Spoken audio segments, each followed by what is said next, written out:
There's a storm. The cold penetrates his bones. His legs are almost knee-deep in snow.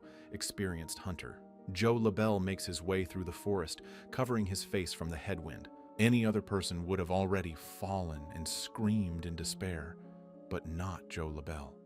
He can survive in any circumstances and always knows what to do. Right now, he's heading to one of the villages in the far north of Canada. This small settlement is located on Lake Anjikuni. The inhabitants of this village are Inuit, indigenous people of North America. Joe hasn't eaten or drunk for a long time. He needs good sleep and a hot meal, which he hopes to get from the hospitable Inuits. Through trees and a white haze, he notices the silhouettes of tents. Smoke is coming from some houses. Joe will probably get there in time for lunch.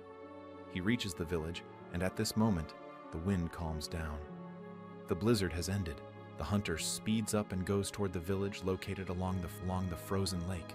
It's strange, but there are no locals anywhere. Probably everyone is sitting in their houses, waiting out the blizzard. "Hello?" Joe says loudly, but gets no response. Great! Smoke is coming out of this tent. Joe knocks on the wall, but no one opens it. He knocks a few more times and goes inside. The little tent is empty. All things are in their places. There's a piece of cloth with needles and thread on the table. Firewood is smoldering in the fireplace. It seems that people have just left this place. Joe goes into the next tent and sees the same picture. All things are in their places, but there are no people. Joe walks past the tents and sees a pit where a bonfire once burned. There is a rope above it with the meat that the Inuit were cooking hanging on it. For some reason, they didn't eat it. Lake Anjikuni is part of a chain of waterways. Here, the Inuits fished and traded various goods. Usually, there are many people here, but now something has forced them to leave their homes. Why did they leave their things behind? And where did they go? There are no tracks around the village. All the sleds are in place. The Inuits have even left their dogs here, and dogs help them to hunt and ride sleighs. No one will leave warm clothes and dogs here when moving away, especially in severe weather. Joe LaBelle knows all this, so he concludes that something terrible has happened here. His body is shaking, not from the cold, but from fear. After going around the entire settlement, he finds not a single soul. Terrified, he leaves the village, heads for the nearest telegraph pole, and sends a message to the police. After a while, more and more people arrive. The police are trying to find traces of missing people and figure out what has happened. But there's nothing. Near the village, they find an empty grave. During the ceremony, the Inuits place stones around the burial site. The rocks around the open pit lie untouched, which means it wasn't an animal that dug it up. But who or what needed it? About 30 people lived in the village, and they're all gone. Local residents from neighboring villages can't help since they have no idea what has happened. The only thing that the police have noticed is unusual blue lights. In this area, the northern lights are a common phenomenon. People living here regularly see a glow in the starry sky, but the police have seen something else, pulsing blue lights. Also, other hunters have witnessed something similar. They say that some strange things were flying in the sky. This all happened in 1930. It's been almost 90 years since the disappearance of the village, and people have created a bunch of theories. The most popular of them is an attack of an extraterrestrial civilization. According to this theory, the blue lights in the sky that the locals and the police saw were spaceships. Some believe that one ominous night these ships flew to the settlement and took away all the people. In addition to these sci-fi versions, there were also more realistic ones. Internet users have found out that Joe LaBelle didn't have a hunting license.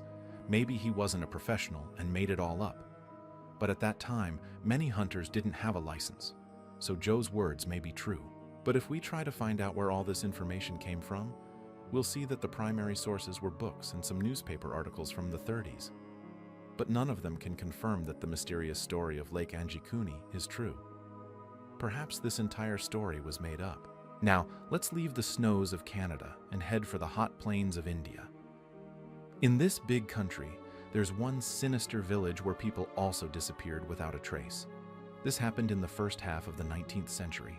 Still, locals avoid this place even now because they believe that invisible evil forces live there. Let's check and find out what happened to the village of Kuldhara. It's located in the district of Rajasthan. To get there, you can use a taxi to get to the nearest village or city. The village is located far from other settlements. it looks deserted.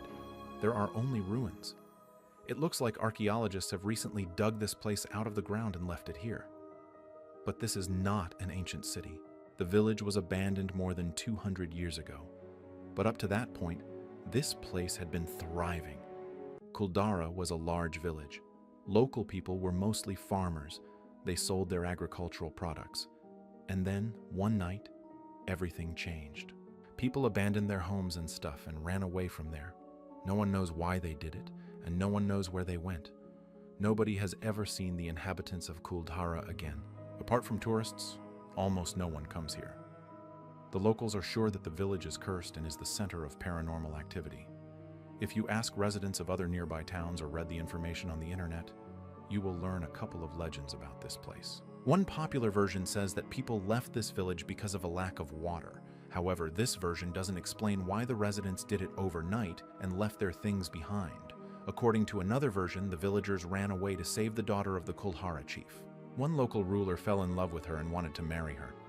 He threatened the locals with grave consequences if the girl rejected him. The ruler gave them one day to make a decision. The residents disagreed with such a requirement. As a sign of solidarity, they decided to leave the village together with the chief and his daughter. But if this is true, why did no one else see these people? They must have escaped to another settlement. In addition, they needed their things on the way there.